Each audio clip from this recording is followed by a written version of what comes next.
Hey there. Hello, Bella Vista. Let's talk about it. Boy, am I excited today. My guest is Krista Bradley. Hello. And you are amazing. Thank but tell us, I want to know about Krista. Give us the elevator speech on who you are and what you're doing.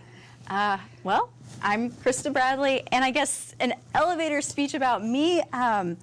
I just love my community. So I am a native Arkansan, and I'm from Fayetteville, Arkansas. I've also been in Bella Vista for the last 3 years. Before that, I lived in Bentonville. So I've just kind of lived all over our region, and I love our area. And my goal as a filmmaker is to tell Southern stories that make people fall in love with our area too. So I'm so excited to be, like I said, creating and telling stories that honor our region's history and gets people excited about our history too. So who I am in a nutshell, I'm just an Arkansas girl who likes to tell stories, and I like to get crafty, and I'm a little crazy, and I like to have parties too. So well, there you go. Yeah, so coming up. Well, I'll tell you what, let's give everybody a little bit of the history, because this is what got you started on the Wonderland Cave, okay? Yes. Talk about the history. Yes, so first and foremost, my grandfather, he was an Arkansas historian. So I've grown up my entire life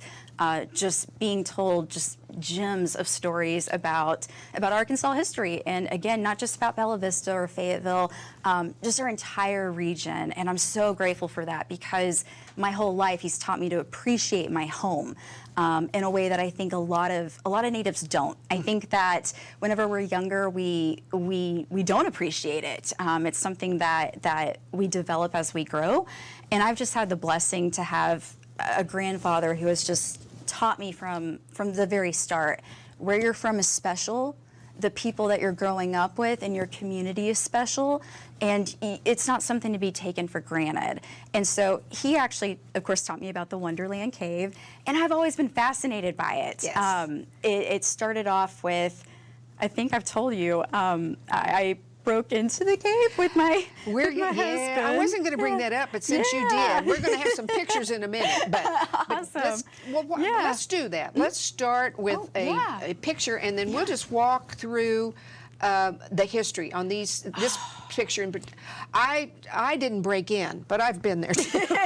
Absolutely, and not encouraging breaking in. No. Obviously, please do not. We want to take care of its history and just of the treasure that it is. But this was over 20 years ago, by the way. So whenever I was a kid, lots of people knew there's a treasure down there. We just don't know what it is. Yes. And that treasure, of course, is the cave itself. Yeah. And so looking at these pictures, what's so amazing is that the one with the band, that one's actually from the 40s, and you can see down there the big band playing, and I believe that's a 10-piece orchestra, which is very common for whenever Linebarger was actually running it. And so whenever C.A. Linebarger opened it on March 1st of 1930, it was the world's largest underground nightclub. And I think a lot of people don't realize that in Bella Vista, Arkansas, of all places, we had such a true gem here. Yes. And so looking at those pictures, you see the beautiful backdrop that we've actually recreated for the film. You see, of course, the band, and of course that's in the cave itself. And then on the other picture, that one isn't up yet. Oh, okay. It's what might be up next. Oh, gotcha, gotcha. But let's talk a little bit about this piece of the cave. This was an actual.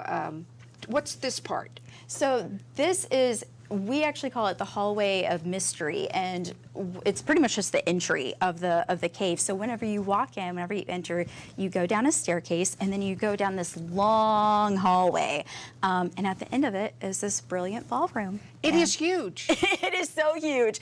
Well, they actually used to call it Mammoth Cave. So before it was Wonderland Cave, it was also known as Mammoth Cave, as well as North Cave, as well as Big North Cave. Because Mammoth is actually in Kentucky, I think, or I'm someplace else. I'm not familiar. Yeah, I don't know, but they did call it Mammoth at one point in time, Yeah. and it was simply just because it was its size, because of its. So why did he do that?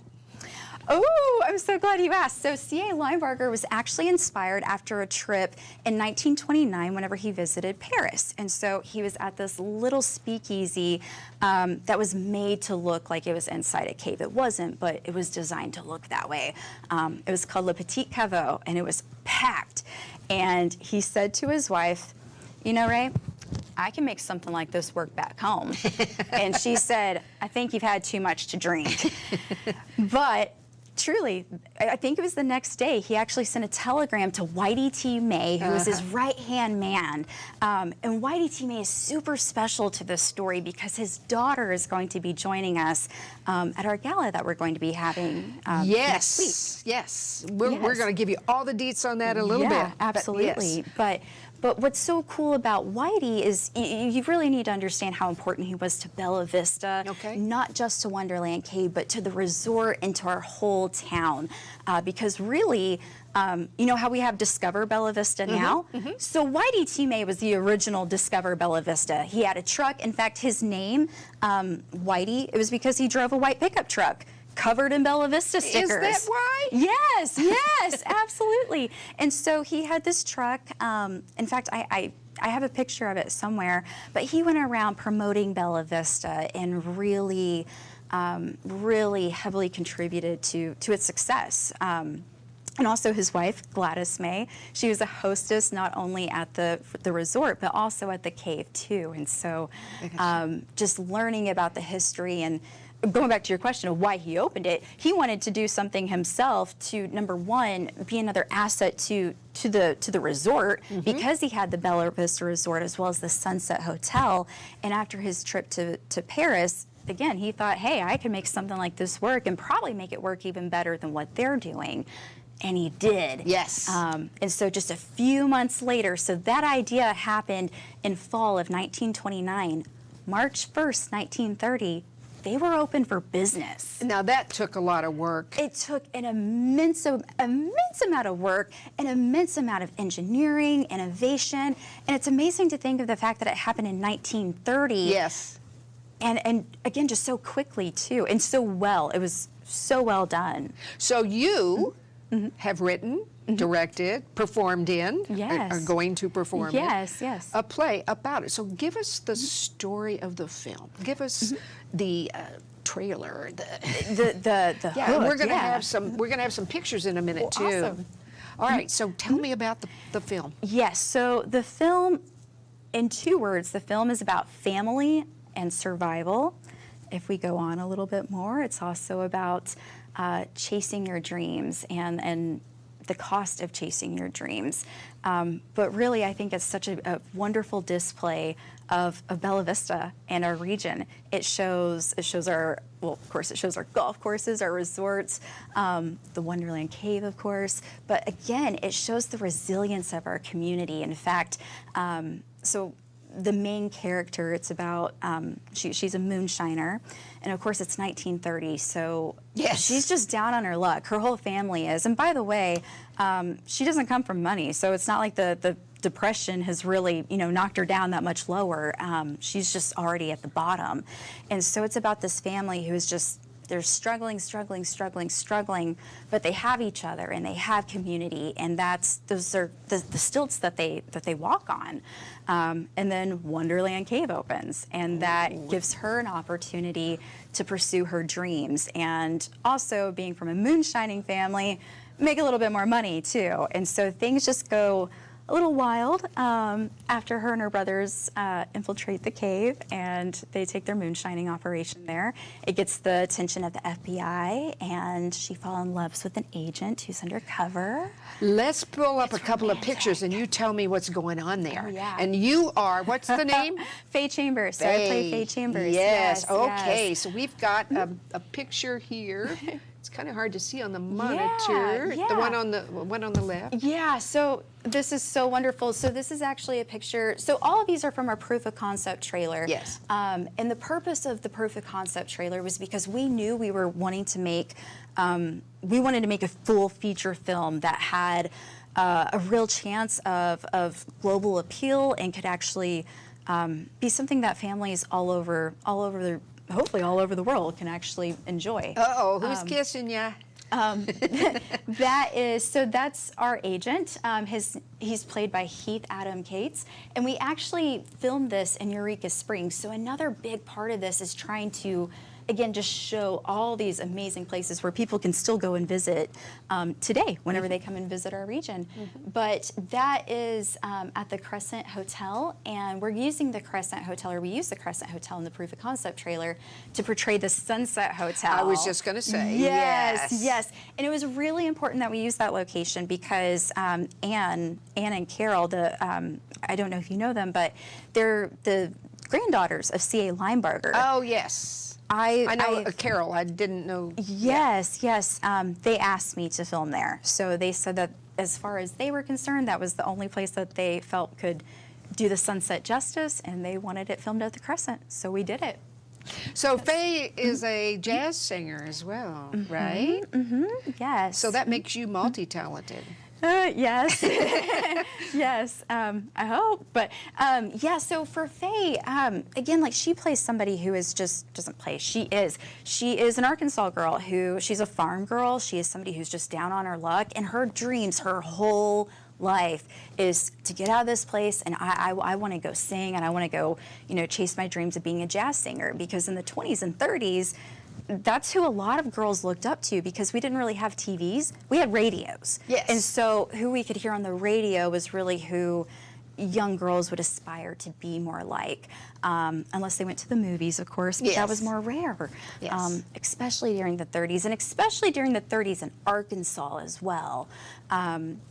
But again, whenever she gets that chance to finally chase her dreams, she goes for it, and she gets the job, and she becomes more of a regular at the Cave. And so you do see lots of performing. There's so many musical numbers in this. So yes, you're going to see lots of, I'll be performing.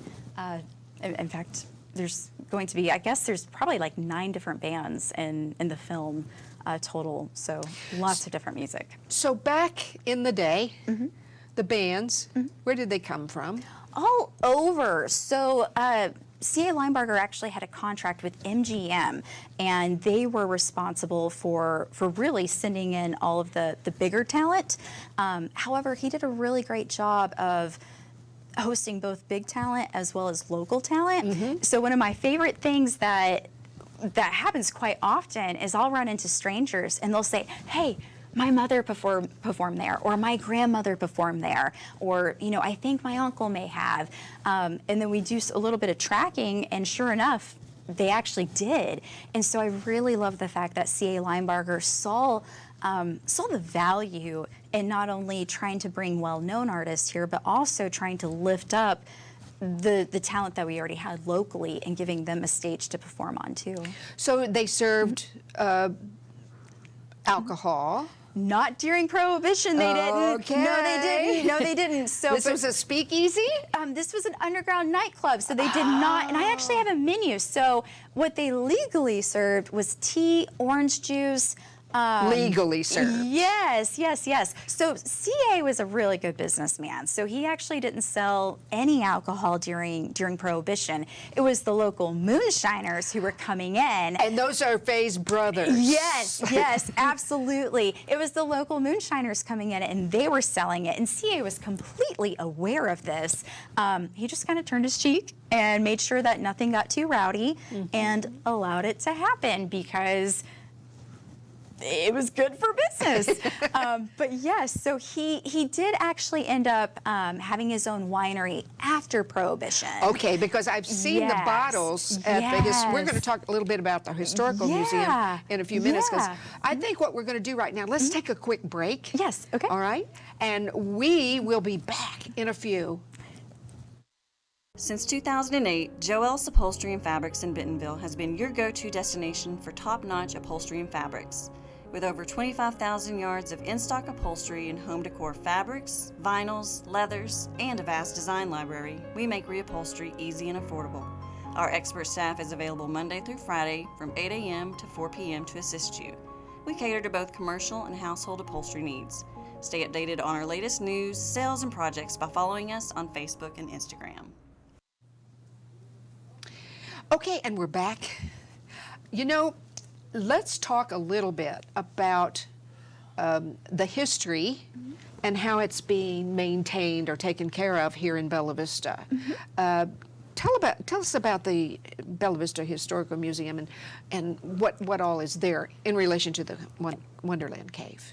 The Bella Vista Historical Museum is the single best resource for people who want to learn more about the cave, especially if you want to learn accurate information. I've been studying the cave for at least 6 years, just focused solely on the cave, and then even longer if you keep in mind, my grandfather teaching me about it and all of that. But the last 6 years of my life have been completely focused on learning everything I can about the cave.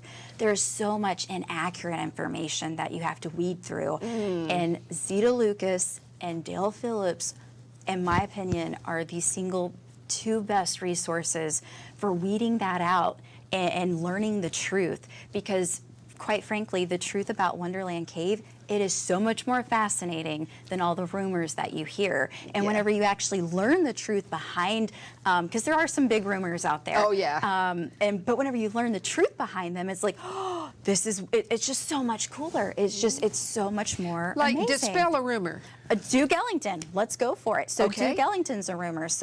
And here's how it started. It started because C.A. Linebarger himself was a bit of an embellisher, and he told a reporter on TV, Duke Ellington came to Wonderland Cave.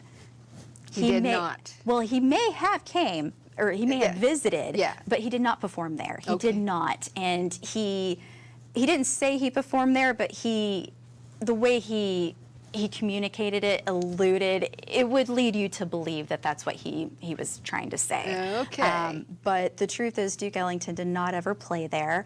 There is a chance, there's actually a very, very, very high likelihood that he did visit the cave because he did play in Little Rock as well as Joplin, and he stayed in Bella Vista one night in between.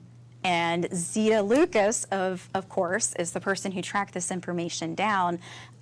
She got in touch with the person who wrote one of his autobiographies and got a hold of his schedule somehow, as well as his diary, and was able to find that he did in fact visit, but no, he did not play at Wonderland Cave. And so that's one rumor that we can dispel. Zita is amazing because she doesn't give up. No, she is so resilient. Whenever she told me how she actually got to the bottom of that, it's like, how long did that take you? But that's why you want resources like that on your team. And she's actually one of our historical consultants for the film. Is she? Yes, she and Dale both. And so I've been working with them since 2021. And going back to the museum, you need to visit there. Yes. In fact, I'm going to offer 50% off to the gala to anybody who goes and visits or is already a member, because I feel like if you actually care about Bella Vista history, that's just a natural place for you to spend some time learning about it, as well as preserving it. Yes. And so I really invite everybody to be a member if you're not already, and spend a day there, because it's a wonderful place. But she actually has more binders than this, but as far as the decade of 1930 goes, she has 4 binders that are this thick each. That she allowed me to use, and it's filled with photos, it's filled with newspaper clippings, it's filled with telegrams that C.A. Linebarger sent his brothers, as well as Whitey T. May is his partner. There's just all of this amazing information in here, or in there, that tells the story of not only Wonderland Cave, not only of the resort, but again of the resilience and the innovation and the creativity of the people all the way back in the 1920s, really. It's just so amazing. And so, was Faye a real person? Faye was not, but she was inspired by multiple real people. Okay. Yes. And so, like I was just saying earlier, there's a lot of people who, whenever I meet them, at first, they're strangers, but they're saying, hey, my mom, my grandmother did that too. But during the research phase, number one of my aunts actually, she got to play at Wonderland Cave. So it was kind of a testament to her. And then also as a testament to just all the local people who I've known, through research, who got a chance to play there. So Faye she's inspired by real people, but she's not a real character, although a lot of them are. Okay, so how did the jazz singer come into it? Because that's what it was during that period. Yeah, just because if she was going to sing there, it would have been some type of jazz. So are the musical numbers? You said there were a lot. Are they original? Did you write them as well? You did. Some. Okay. I've written some. Okay. But we're working with a much better team. So we actually have people who their job is to write music for it, and then also there's some music that we're going to be licensing and just getting permission to use. But it's going to be a blend of original scores for the film as well as some music that you probably know and love too. But yes, I've actually written three songs for it. But again, we have much more talented people than me who are contributing to that part too. So let's back up a bit. I know over the last several years now, several years I think, you did a trailer and you took it where? Oh my goodness, it's been a few places now. So I was invited to Sundance because of the Inroads Fellowship. It was through a screenwriting competition. And for the script, I got invited. And I was, frankly, the only writer there. I don't know if I was the only writer there who actually had material or if I was the only writer there who was pushy enough to be like, we need to show this.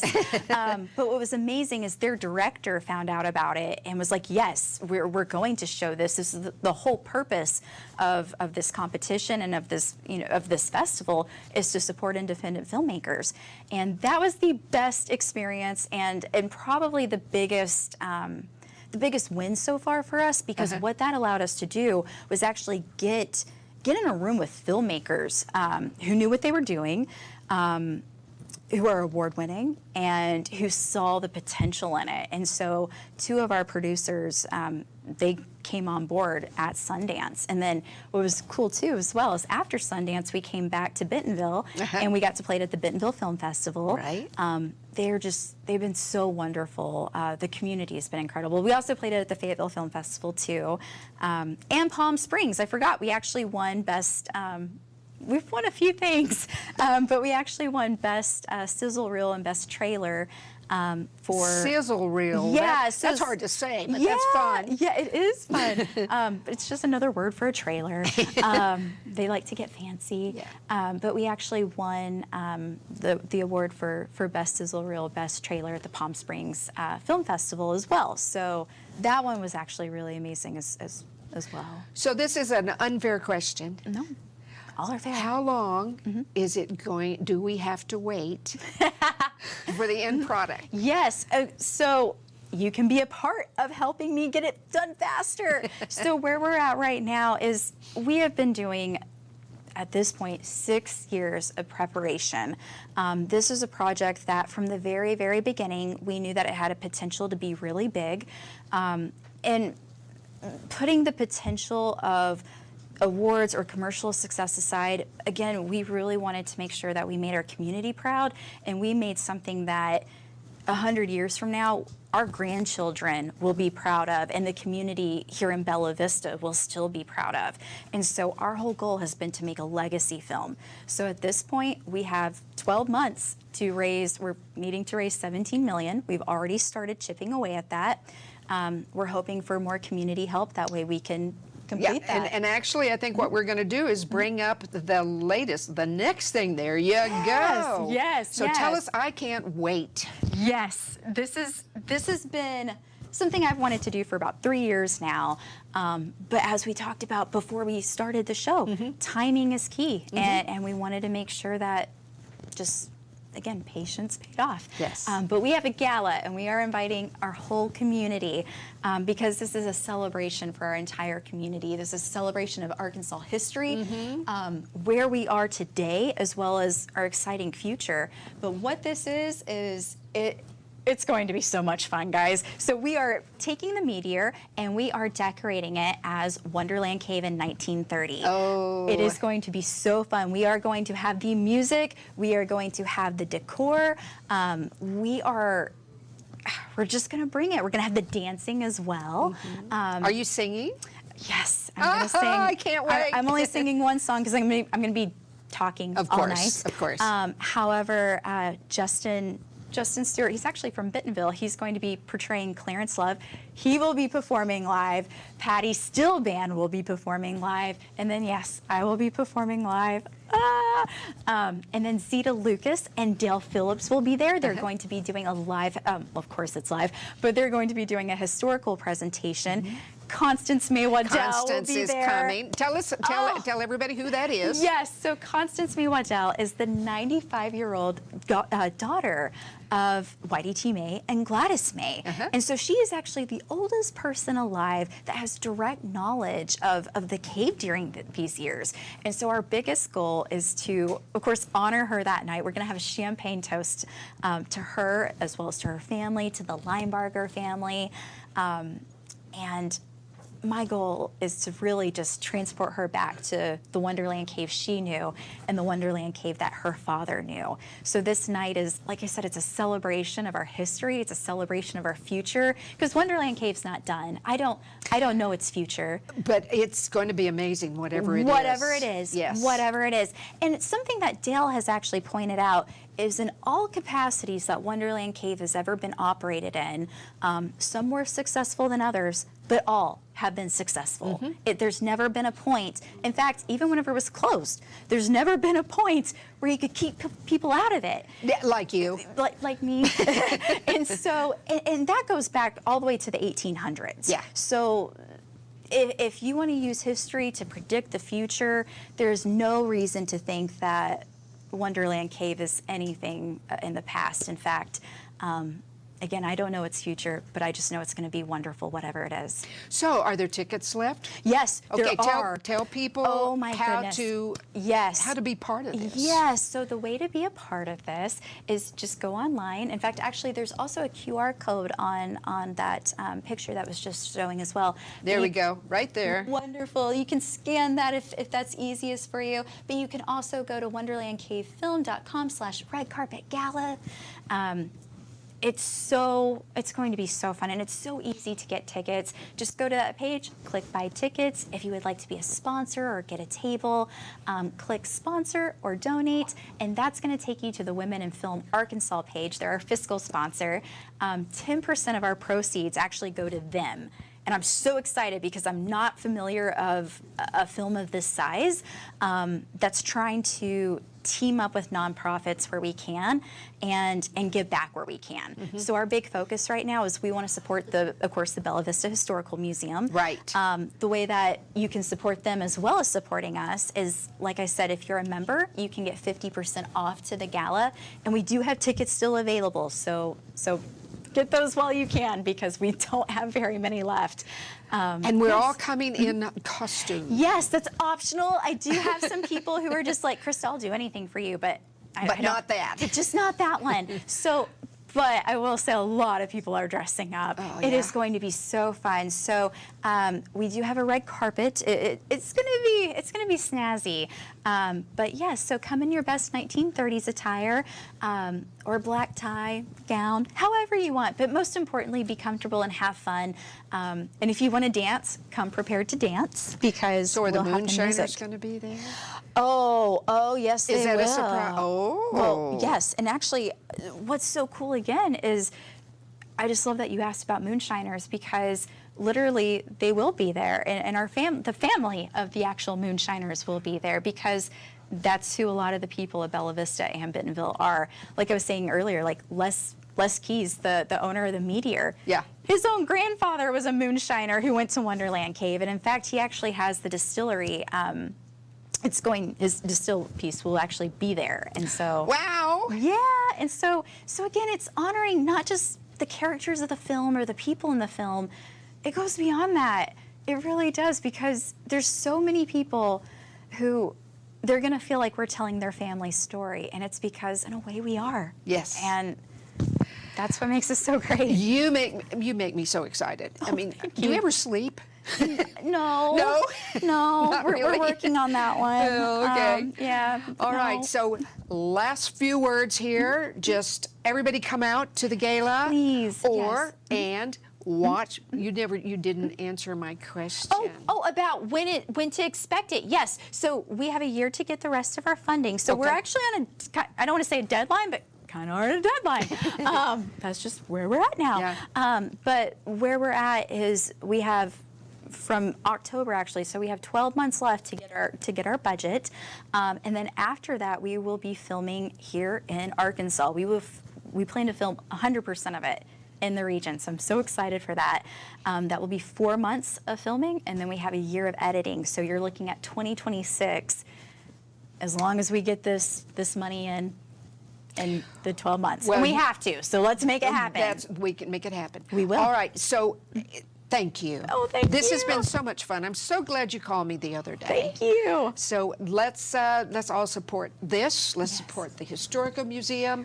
Let's support Bella Vista. Yes, let's always support Bella Vista. Thank you so much. Thank you. And we'll get together sometime soon on Progress. Let's do it. I Okay. can't wait. Bye, everybody. We'll see you next time for Let's Talk About It.